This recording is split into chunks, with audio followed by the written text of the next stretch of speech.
ప్రేమ కలిగి ఉండుటకు ప్రయాసపడండి. దేవుని సంఘము ప్రియులారా, ప్రతి ఒక్కరు కూడా ఒకరినొకరు ప్రేమ కలిగి దేవుని ప్రేమతో పలకరించడం నేర్చుకోవాలి. దేవుని ప్రేమతో ప్రియులారా ఆదరించడం నేర్చుకోవాలి.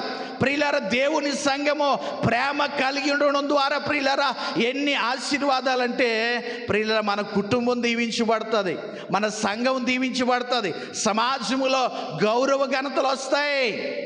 ప్రేమ అనే ఆత్మ ఫలము, దైవ ప్రేమ కలిగి జీవించటం వలన అన్ని ప్రయోజనాలే.